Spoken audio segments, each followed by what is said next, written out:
The story of Macross Zero, instead of being a sequel to 7 or even a sidequel like Plus, was conceived as a prequel to the original Super Dimension Fortress Macross. A story that would explore the unification wars that happened after the alien Spaceship One, aka the ASS-1, crashed on Earth.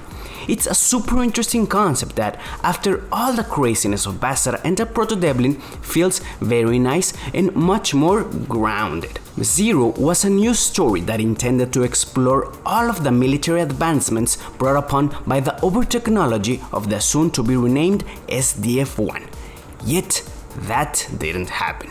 You see, Macross Zero was being developed more or less at the same time that the tragedy of the Twin Towers happened, the now infamous 9/11 terrorist attack that changed everything for America and air travels around the world. What ended up happening was a story that, instead of delving in the military side of both factions, the UN and the anti-UN, and the development of the variable fighters, it explored the alien protoculture from the perspective of an aboriginal tribe from the Mayan Island, which has absolutely nothing to do with the pre-Hispanic culture also known as the Mayan. The fictional Mayan Island worshipped a weird being that they called the bird human, along with its creation myths and everything. In reality, the bird human is a powerful semi-sentient alien biomecha left on Earth by none other than the protoculture. This biomechanical being was created to check the evolution of humankind and even programmed to destroy it in case it became too warlike. You know, like the previous failed century. With that said, here's where things get a tad controversial. Up until this point, the music in Macross was treated almost as a supernatural power. Yet, here in Macross Zero, music is totally supernatural, going all the way to levitating stones, telepathy, and sparking nature's growth. This is very different from the original concept of the culture. Remember that Minmi's songs were able to stop the Centauri not because she was a goddess, but because the concept of music was so strange to the warlike society of the Centrans that they entered a state of culture shock that stopped them in their tracks. That concept more or less extended to the first couple of series by reinforcing how certain individuals and/or AIs have the capacity to supernaturally move people with the music. However, here in Macross Zero, things get a little bit more blunt. Instead of using music and culture as mental and societal constructs that unify the protoculture children, Proto-Devlin included, music in Zero is treated as a super-dimensional hyperweapon in and of itself. Remember that Absa said power to the music? Well, Saranome and the bird human took that very seriously. And by now you may be thinking, wow, either the story presented in Macross Zero is bad, or this dude didn't like it at all. And even though I have my qualms, it's actually a nice short story that gives a lot of context to future series, especially Macross Frontier. I also quite liked that they gave more background to the protoculture, and by framing it through an aboriginal tribe, it makes total sense that they worshipped the bird human as their god. And finally, if you're not that keen on supernatural stuff invading your real robot stories, remember that Macross in particular has a very different approach to what really happens. Kawamori once said that the real Macross is out there, somewhere.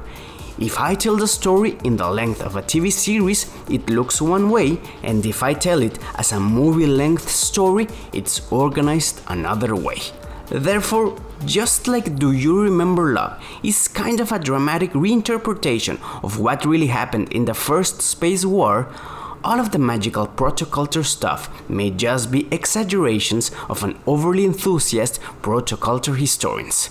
So my friends, I'm Absa, and it's time now to explore the world of Macross before the Centauri invasion. A world where Earth was submerged in chaos thanks in part of the crash landing of the ASS-1, two factions warring to obtain military superiority over the other one, and the awakening of an ancient protoculture superweapon that was even worshipped as a god. I'll divide my exploration in two parts. First, the somewhat controversial story, and second, the amazing mechanical design. And as usual, spoilers ahead.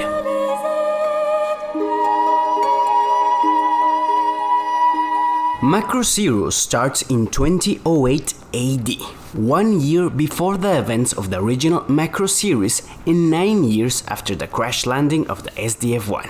The OVAs started to come out in 2002 to celebrate the 20th anniversary of the Macross franchise in Japan.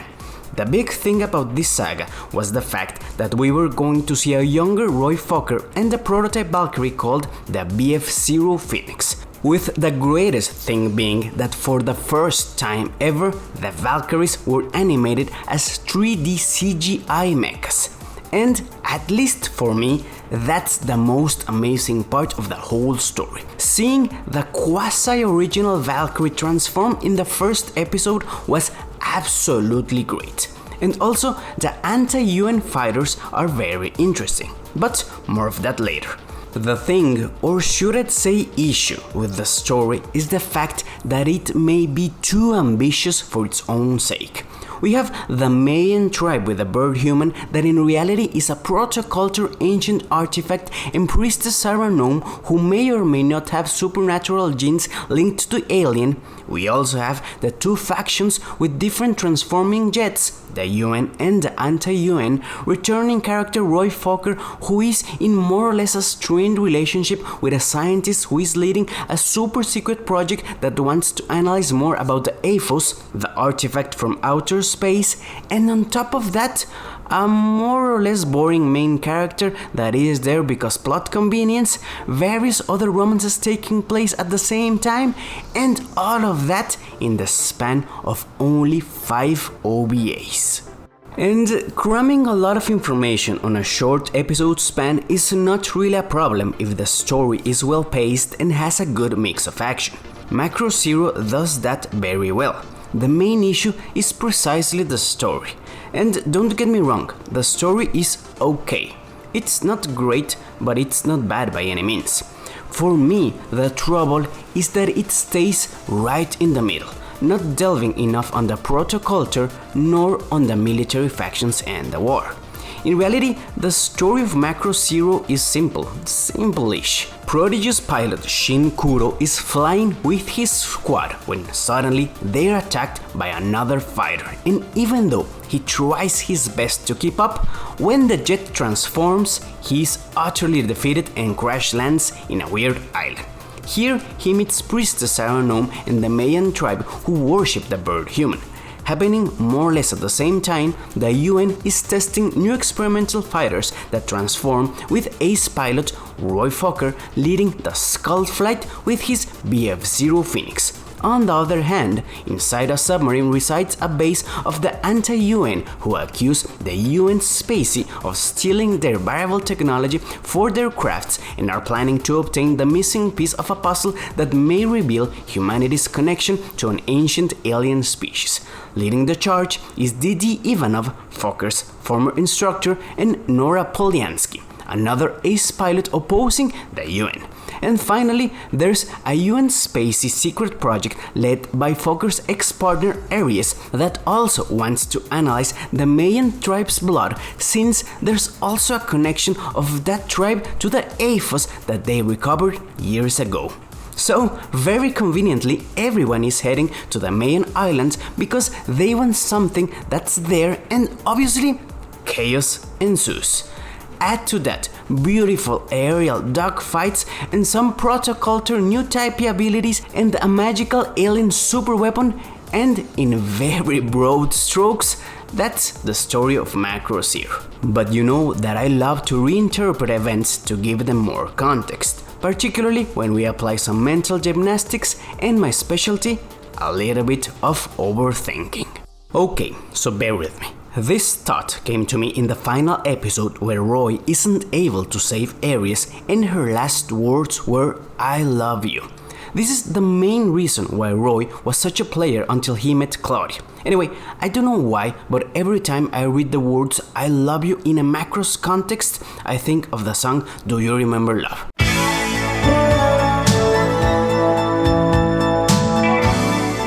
I don't know why I think about it. The scene when Minmay starts singing it is one of my favorite moments in the entire franchise, but I digress. Back to Roy and Aries, that's the moment when it hit me. Like in a Jeopardy game. Could this entire series be Kawamori's explanation/answer to the soon-to-happen "Do you remember love"? Think about it. Everything that goes wrong here is caused by people focusing on war and violence instead of love. Hell, even Shin in the first episode uses the love letter in the form of a spear as a weapon against the Mayans. A young Roy left Aries because he wanted to fly. So she went down the rabbit hole of the protoculture hypothesis of her mentor, Dr. Hasford, costing her her life in the end. Nora and Didi had a very tragic ending because they chose to keep on warring against the human Spacey. Sarah warned Shin that if he stayed in the island and more military vehicles arrived, it would mean doom for the island. And in a very cruel plot twist, it was her pain-filled scream that awakened the bird human, which in turn possessed her and started the whole massacre. In the end, it was Shin who remembered love who was able to bring Sarah to her senses. But it was too late since reactionary weapons had already been fired, so she decides to sacrifice her and the Aphos to be able to stop them. And she's also maybe responsible for saving Shin with the blue light. Maybe it's either that or new type magic like in narrative, but I won't talk about narrative in this video. Anyway, I believe that framing Zero in that way makes much more sense as to why it didn't explore more about the protoculture or the development of the Valkyries. The whole story can be understood as a meta-commentary on humanity's incessant search for violence and war and how that always ends in tragedy for anyone involved. Yet, the answer is absolutely simple. Sometimes we just need to remember love to be at peace. Could Kawamori, on purpose, construct this entire plot based on war and violence to further enhance how the first Space Wars punchline was that it ended thanks to love? Maybe, maybe not, but that's how I prefer to interpret the whole story. And if you don't believe me, ask the Centrari. Another super interesting consequence of Sarah's sacrifice is how that impacted Mao's life, her sister. She was a survivor of the Great Space War and grew up to become a leading scientist and researcher of the protoculture and fault technology aboard the Macross galaxy. But her story, along with her granddaughter Cheryl Gnome and the Vajora's threat, will unfold in the Macross Frontier exploration. And before I move on, I'll go ahead and address the elephant in the room. The real weird, crowd-dividing element is the music, particularly the abilities that Sarah Gnome gains through it. As I said before, Macross Zero leans heavily towards the supernatural aspects of the songs. In previous series, there was the Yak the culture for the Centrari, which had nothing extraordinary beyond a culture shock for their species. Sharon Apple used holographic imagery and music to entrance humans and Centrons alike, which again, it's something with roots in science fiction. And finally, Vassara, Firebomber and the Sound Force were just right there edging the line between science and magic with the Anima Spiritia that was able to emit a certain energy that repowered humanity. And again, well, music therapy does exist, so it may be like an extreme kind of music therapy. In Macross Zero, Sarah Gnome is a descendant of the tribe that directly flourished above the bird human. And it's alluded that precisely because of that, when she sings, she can make stones levitate and also accelerate nature's growth and even pilot the Aphos. I really don't mind the changing of direction that Kawamori took regarding songs. I love when supernatural elements entwine with science fiction. Maybe that's why I like the Gundam Unicorn. But what happened was that in this precise work, the Macross franchise changed forever. with music adopting a more deus ex machina feel than anything that came before. It's here in Zero that the precedent for supernatural songstresses was established and paved the way for the Rankalis and the wind and star singers. Like it or not, it was here where music changed from a sci-fi never before seen through that lens element, aka the min-may effect, to something that could do whatever the plot needed. And again, I like it. I quite enjoyed Frontier, Cheryl Gnome and Rankali's dynamics, and hoping that you won't crucify me, I like Delta's Valkyrie tactical sound unit. From Zero and onward, music starts grounded, but definitely goes above and beyond into supernatural realms. And it was in Zero where the mutation of this staple of the franchise started, and some people resent it.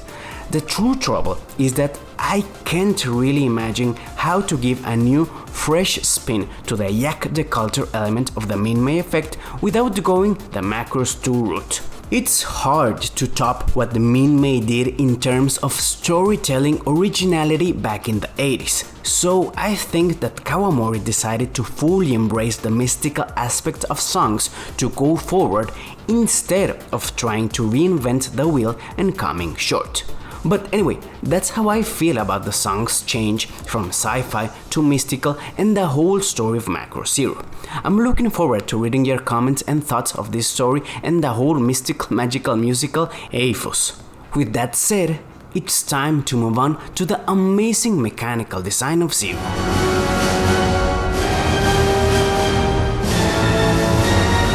One of the most outstanding designs of the series is, without a doubt, the SB51 Gamma. You thought that I was going to go with the BF0, right? But don't worry, I'll talk about it later. The reason I want to start with the SB51s is because they look very different from the F14 and F15 that the original Valkyrie was inspired from. For the SB51s, Kawamori took design notes from the Soviet Sukhoi Su-27, the direct competitor for precisely the Grumman F-14 Tomcat and the McDonnell Douglas F-15 Eagle. What I like the most is firstly the color scheme of Nora's plane with the magenta and yellow, and secondly how it looks totally alien when in Gerwag mode. Here the wings fold and the turbine feet spread almost like if the machine was threatening its prey like an eagle. Kind of like an inorganic wing predator for the UN spacey soldiers. The battery's face is also very inhuman and it reminds me of the Barauta army, just a little bit more weird. Finally, the fighter mode is much more imposing with its two daisy cutter bombs in the wing and a longer beak for the cockpit. Do I like it more than the OG Valkyrie? Absolutely not. But is it brutally imposing and menacing? Absolutely so. It's a great design, even better when considering that we're coming from the almost super robot look of the Sound Force of Macross 7. So yeah, the SB51s made quite an impression for me. Now, in story, the BF0 Phoenix Barrel Fighter was an advanced prototype for the BF1 Valkyrie. And obviously it couldn't be better than the BF1, because why would they use the new one instead of the old one? This is a classic example of how something that was created after the original story will almost always incorporate newer technology and look better even though it's supposed to come before. Things like that happen a lot in Gundam, particularly in scenarios happening in the 1 Year War. For example, everything in Thunderbolt looks newer and much more advanced than its predecessor Mobile Suit Gundam, even though they are supposedly happening at the same time. Here in Zero, we can see in a much more precise way how the Valkyrie's internal mechanisms transforms. Everything looks much more polished and sleek. And well, the vehicle that garnered the most attention, at least my attention, was obviously the BF0S of Roy Fokker. This newer, older version of his Valkyrie is very interesting, as it does have his characteristic color scheme, and even the Vatroid's head is similar, particularly in the head visor and the position of the laser cannons. Just that here there's only 2 instead of 4.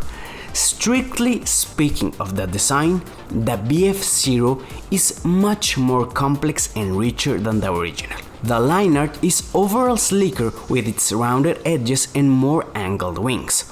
Also, there are a lot of little details and panel lines here and there that give the machine a much less blocky and much more modern aesthetic.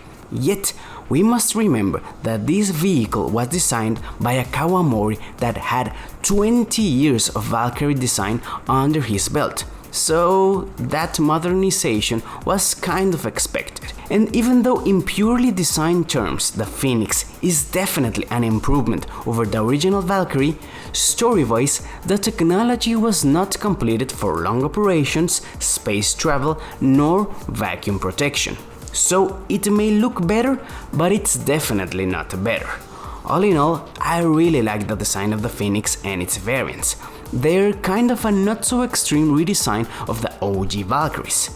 And speaking of redesigns, it was in Macross Frontier where Kawamori not only truly revamped the original Valkyrie designs, but also brought back the entire Skull Squadron and gave us one of the most outstanding Valkyrie variants design ever, the Armored Messiah.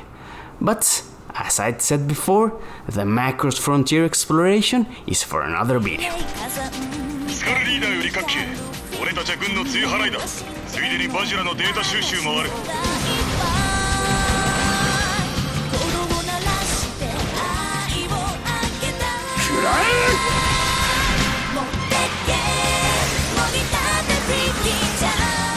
If I may say so, other than the inclusion of the protoculture and the return of Roy Fokker and the BF0, Macross Zero was a lukewarm celebration of the 20th anniversary of the franchise. It was not bad by any means, but it wasn't great either.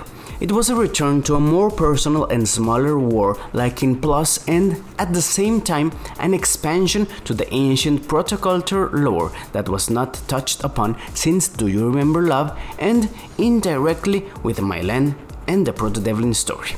That being said, it did pave the way for the marvelous expansion of the Macross universe with Frontier and, to a lesser extent, Delta. The last episode of Zero was released on October of 2004, and Macross Frontier started to air 4 years later on April of 2008, just in time for the 25th anniversary of the franchise. After Macross 7, I believe that Kawamori felt that by adding another enemy alien species that threatened humanity would be more of the same. So with Zero, he came up with a prequel mini-story that worked more like a tie-in that planted story seeds for future sagas. The Vajra, the Fold Quartz, the Protoculture Ruins, the Mystical Star and Wind Singers all more or less originate here in Zero's mini-exploration of the bird human and the Mayan tribe. And if you ask me, those seeds definitely grow into wonderful story threads. And as you may or may not know, my name is Absa, and we can continue the conversation over at Twitter, where you can follow me at Absalonicus, and on Instagram, where I post pictures of my figures, my cats, and sometimes even myself. I'll be trying to talk more about anime, comics, and maybe even exploration of figures.